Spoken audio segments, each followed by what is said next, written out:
It was a cold evening. The wind outside made people walk faster, holding their jackets tight. Inside a small roadside diner, a single father pushed open the door, holding his daughter's tiny hand. He looked tired. His eyes had dark circles, and his clothes were clean but clearly worn. His little girl, about 6 years old, held onto a small teddy bear, her cheeks red from the cold.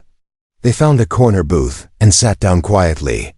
The father gave a soft smile to his daughter and helped her sit on the seat. A waitress came to their table. She looked young but tired too. Her hair was tied back and she wore a faded uniform. She smiled politely and handed them the menu, but something seemed off. Her smile didn't reach her eyes. She looked over their heads at the clock on the wall. Then she looked again. It wasn't normal. Every few minutes her eyes would jump to the clock like she was waiting for something or worried about something. Father didn't say anything. He was used to staying quiet. Life had taught him to keep his problems to himself.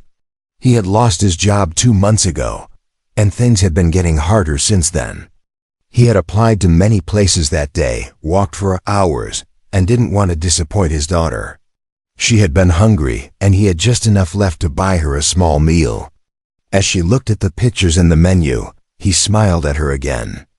Trying to hide how tired and anxious he really was, the waitress returned to take the order. The father ordered just a sandwich and a small juice for his daughter, nothing for himself.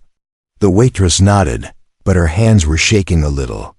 She looked at the clock again. The father noticed.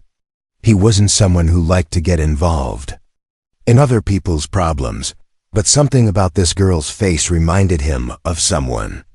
Maybe it was the worry in her eyes. Maybe it was how she bit her lip every time she looked at the time. Whatever it was, it stayed in his mind. His daughter giggled softly when she saw the syrup bottles shaped like animals. The father chuckled, too happy to see her smile. The waitress came back with the juice and sandwich and placed it gently on the table. Then, she looked up again. Her eyes were fixed on the clock now. It was almost like she wasn't even in the room with them. "Excuse me," the father said gently. "Is everything all right?" The waitress quickly blinked and gave a nervous smile. "Yes, sir. Sorry. Just long shift." She walked away before he could ask anything more.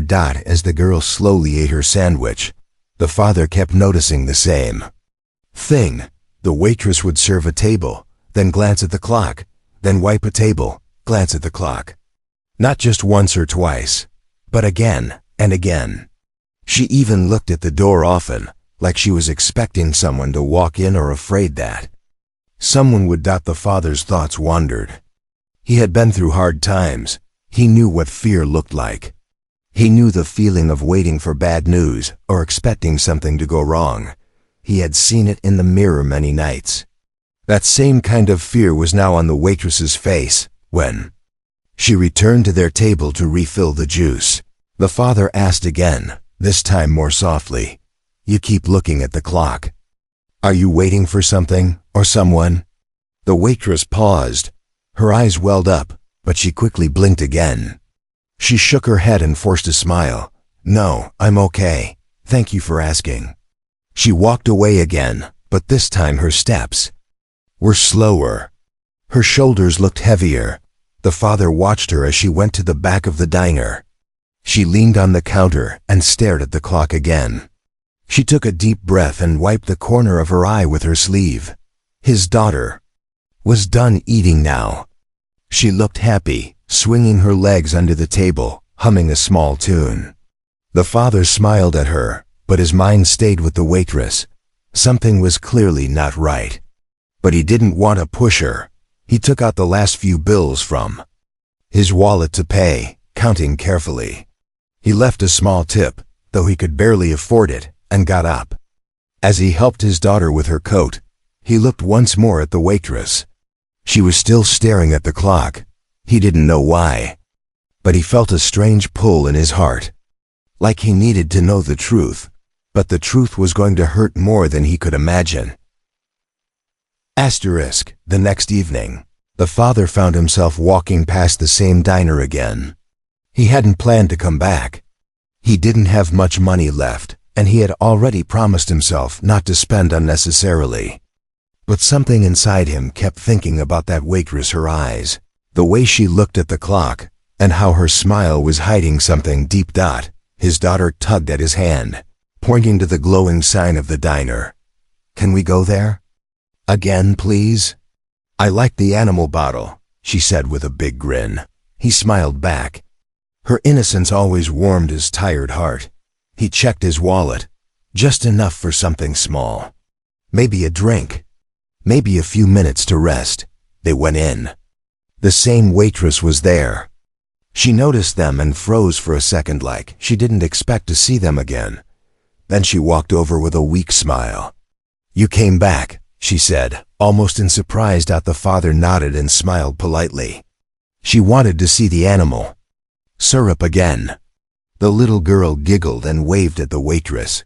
For the first time, the waitress let out a real smile. Not the forced one. This one was softer, warmer. But it faded quickly as her eyes flicked to the clock again. She handed them the menu, though the father didn't open it. He already knew they'd only order a drink or two. As the waitress walked away, the father noticed the same nervous pattern. Check the clock, look at the door. Sigh deeply, repeat. After she brought a glass of milk for the girl and a coffee for the father, he looked at her and said gently, "You looked at the clock 6 times since we sat down. And your hands, they're shaking again." The waitress stood silent, her lips parted, but she didn't speak. Her eyes filled with tears, and this time, she didn't blink them away fast enough. One tear fell, and she quickly turned away. But the father spoke again, softer now. "I've been through hard times," he said.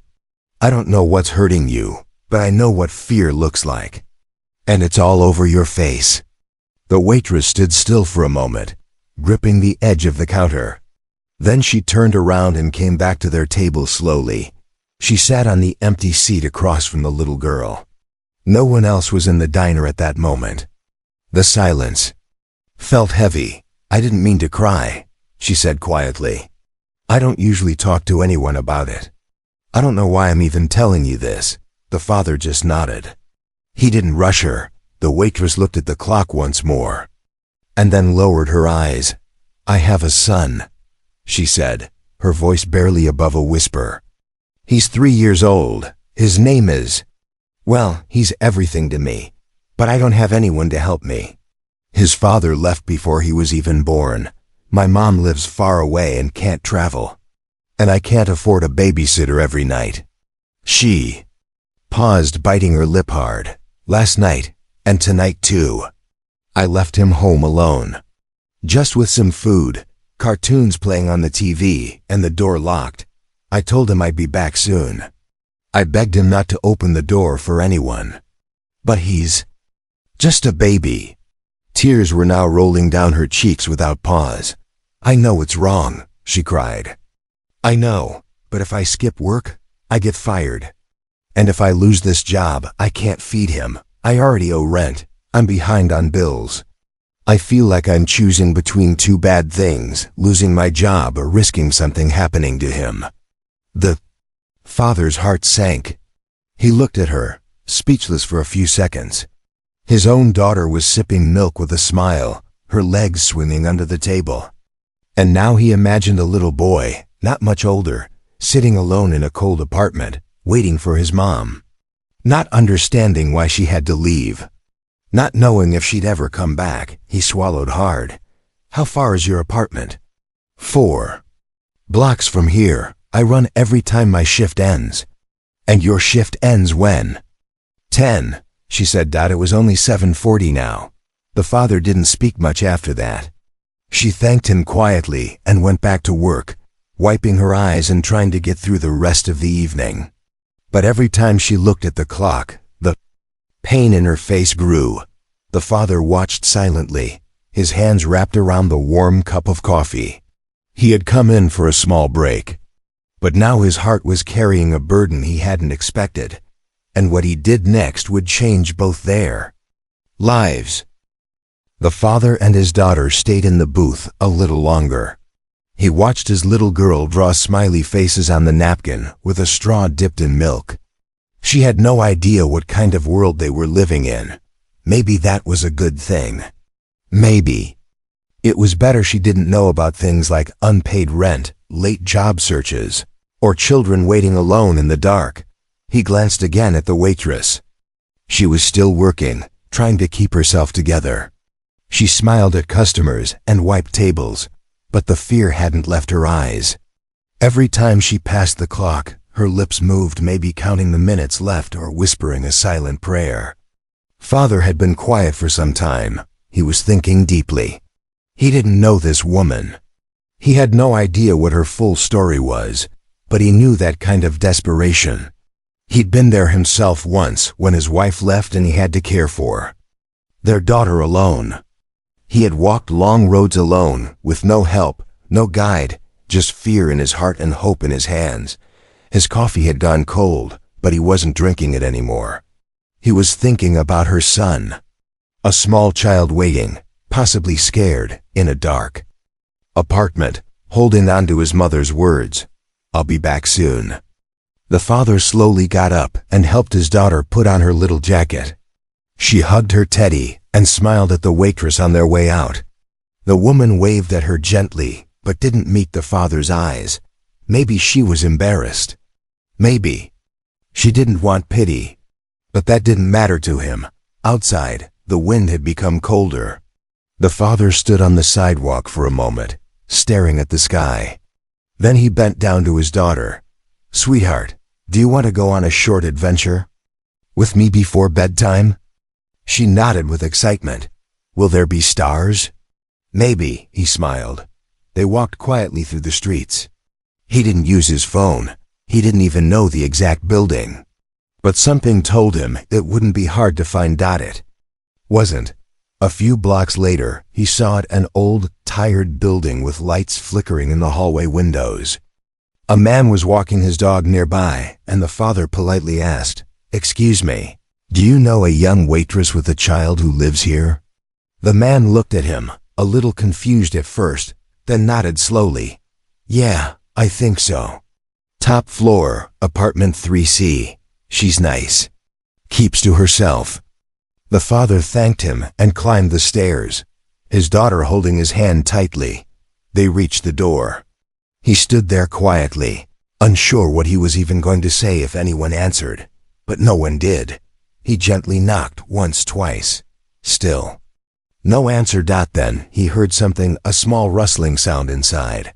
A chair moving, little footsteps. "Who is it?" A tiny voice called out. The father's heart broke. "It's okay, little one. I'm a friend of your mommy. She's still at work. I just wanted to make sure you're all right." There was silence, then a tiny voice again. "Mommy said not to open the door. She said to wait." "You're doing the right thing," the father said softly. "You're a very good boy." Another pause. Then the boy asked, "Did she send you?" The father didn't know what to say, but he gently replied, "Not exactly, but I wanted to check on you. I have a little girl with me. She just wanted to wave goodnight." The door stayed closed, but the father didn't leave. He sat down on the floor in front of the door, his daughter sitting next to him, both holding their teddy bears. From inside the apartment, there were no more footsteps. Maybe the boy had gone back to his little spot. Maybe he felt less afraid knowing someone was nearby. They sat there for 20 minutes, just quietly talking. The father told his daughter a story about stars and dreams and people who cared. She listened closely, nodding and smiling. Before leaving, the father gently placed a small bag near the door, some crackers, a juice box, and a note. "You are not alone. Someone cares. Your mommy is trying her best." Then they left. Later that night, the waitress ran home after her shift ended. She was breathless when she reached her door. But when she saw the note and the empty juice box beside it, her knees went weak. She sat on the floor, holding the paper to her chest, tears flowing freely. She didn't know who did it, but for the first time in many nights, she felt like maybe kindness wasn't gone from the world. Asterisk. The next morning, the waitress woke up early. Her son was still asleep, curled up under a thin blanket. She touched his forehead gently, making sure he was okay. Her hand still held the note from the night before. She had read it at least 20 times. Each word gave her strength. You are not alone. Someone cares. She didn't know who left it. She had her guesses, though. The man from the diner, the single father. He had noticed. He had asked questions. He had seen her dot as she packed a small lunch for her son. She kept thinking about the kindness she had received from a complete stranger. It wasn't money. It wasn't a grand gesture. It was something deeper, a reminder that someone saw her. Pain and didn't turn away. At the diner that afternoon, she looked at the door more than usual, but not out of fear this time. She was hoping, and then, there he was. The single father walked in with his daughter again. He smiled at her politely and helped his little girl into the same corner booth. This time, the waitress walked over slowly, holding the menu, but her hands weren't shaking. "Hi," she said, with a small smile. "Hi," the father replied. They both stood there for a moment without saying much. Then she whispered, "It was you, wasn't it?" The man didn't answer with words. He just smiled and nodded once. The waitress's eyes filled with tears again, but this time they were softer, lighter. She sat down across from them for a moment, something she normally never did. "I don't know what to say," she whispered. "That note, the food, you didn't have to do that." "No," the man said gently. "But I couldn't walk away either." The little girl smiled up at the waitress and said, "We brought something." She reached into her backpack and pulled out a small coloring book and a pack of crayons. "You said you have a little boy. This is for him. I have another one at home." The waitress looked at the small gift, her lips trembling. She blinked fast to hold back tears. "Thank you," she said softly. "He's going to love this." The diner was starting to get busy, so she stood up and returned to work, but her steps were lighter now. Her face looked brighter. She still glanced at the clock now and then, but the panic was gone. Because now she knew someone had seen her. And someone had cared. The father didn't stay long that day. He paid for their drinks and left a slightly larger tip. He didn't have much to give, but it wasn't about money. He believed that even small kindness could carry someone through a storm. That evening, after her shift ended, the waitress walked home with tired feet but a warm heart. Her son ran into her arms as she opened the door. She showed him the new coloring book and crayons, and he jumped up and down with joy. They spent the next hour sitting on the floor, coloring together. For the first time in weeks, she didn't feel like a bad mother. She felt strong. Later that night, she sat at the table writing a note of her own. She didn't know where the man lived. She didn't know his name. But she wrote it anyway and carried it with her the next day, hoping he'd return. He did. She walked up to him and quietly handed him the folded paper.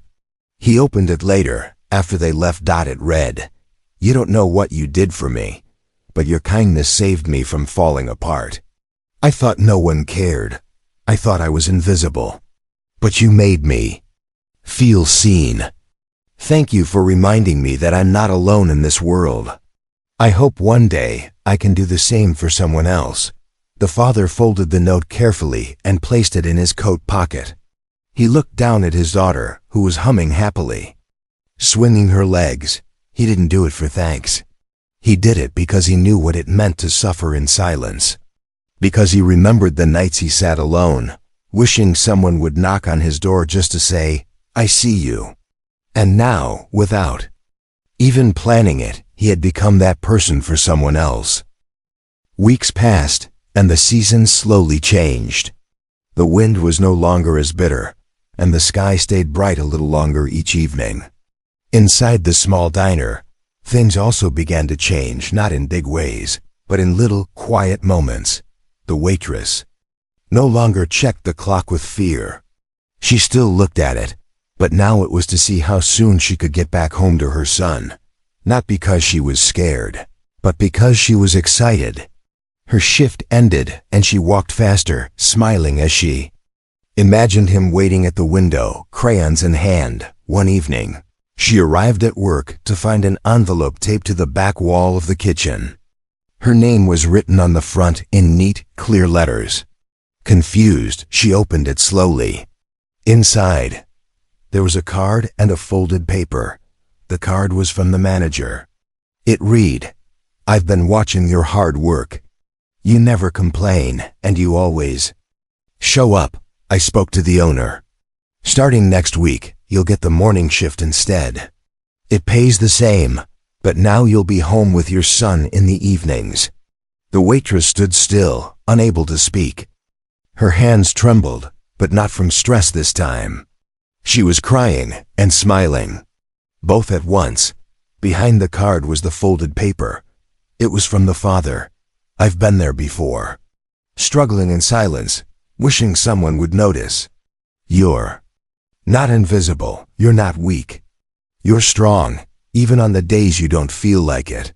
I hope this shift change helps you breathe easier. And know this, people like you deserve good things too." That night, she held her son a little tighter as he fell asleep. She didn't have to leave him alone anymore. She could finally be with him when the sun went down and he asked her for stories. For once, she didn't feel like the world was crashing. She felt like things might, just maybe, be okay. The next morning, she started her first early shift. She wore a fresh uniform and tied her hair a little neater than usual. She even brought extra muffins to work, just in case her favorite little guest came back, and around 10 a.m., he did that. The father walked in, this time dressed for work. He had gotten a new job too, just a few days ago. His daughter ran to the counter and waved happily. The waitress leaned over and handed her a muffin, already ready for her. "You remembered?" The little girl giggled. "Of course." The waitress smiled. The father looked at her and noticed the calm on her face, the quiet peace that hadn't been there before. She looked rested, brighter, stronger. "You look different," he said. "I feel different," she replied. They sat for a little while, drinking coffee and sharing small talk.